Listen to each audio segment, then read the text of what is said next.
আসসালামু আলাইকুম রহমতুল্লাহ। আচ্ছা, এই মাসুদ নামের পোলাপান কি কোনোদিনও ভালো হবে না? এটাকে দেখেন, দেখে মনে হয় চকবাজার মসজিদের খতিব।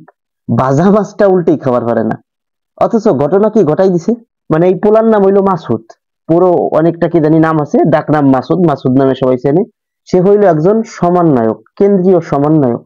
এই সমন্বয়ক ভাইয়া 5 তারিখের আগে, মানে শেখ হাসিনা পলানোর আগে, ওই টিউশনি কইরা, টিউশনি আপনারা বোঝেন, মানে যে গ্রামের মাসাসিরা কয় যে পোলাপান পড়াইয়ে, মানে পোলাপান পড়াইয়ে নিজের পড়াশোনার খরচ বহন করতো সে।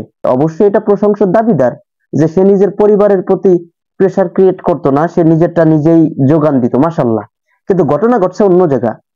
5 তারিখের পরে, শেখ হাসিনার পতনের পরে, এই মাসুদ উরুফে সমন্বয়ক, সে তার নিজ জন্মভূমি ওই হাতিয়ার সেই দ্বীপে গেছে। সে তার দ্বীপে গেছে। এই দ্বীপে যাওয়াকে কেন্দ্র করে ঘটনা কি ঘটছে জানেন? মানে ঢাকা থেকে মাসুদ আসবে, হ্যাঁ, ঢাকা থেকে সমন্বয়ক মাসুদ হাতিয়াতে আসবে, এই উপলক্ষে তাকে একটা সংবর্ধনা দেওয়া হবে। গুড, এটাকেও আমি মানে স্বাগতম জানাই, প্রশংসার দাবিদার। কিন্তু তাকে সংবর্ধনা দিতে যাইয়া মানে গেটের আয়োজন করছে 60টা, মানে 60টা বোঝেন, 6-এর পরে 0, 60টা গেটের ব্যবস্থা করছে যে ঢাকা থেকে সমন্বয়ক মাসুদ আসতেছে। যেই মাসুদ এই যে মিডিয়ার সামনে বেলবেলাই কান্দে দেয় আর আপনাকে সিম্পেথি জাগিয়ে ওঠে। তা এই মাসুদের কাছে আমি জানতে চাই যে মাসুদ, 5 তারিখের আগে তুমি যেই মাসুদ টিউশনি কইরা গ্রামের চাচাগে ভাষায় পোলাপান পড়াইয়া তুমি তোমার পড়াশোনার ব্যয় বহন করতা, 5 তারিখের পরে তুমি ভাইয়া কি এমন আলাদিনের চেরাক পাইয়া গেলা যে তুমি ঢাকা থেকে আসো, এই উপলক্ষে 60টা করা হয় গেট, বিশাল গাড়ির বহর, ব্যাপক আয়োজন। মানে এই অর্থের উৎস কি? এই অর্থ তুমি কোথা থেকে পাইলা? এটা জানতে চাই। মানে এই যে মিডিয়ার সামনে এসে বেল বেলাইয়ে কান্দে দিবা আর ওই যে আমাকে সিম্পিতি জায়গা উঠবি না, সেই দিন তো নাই।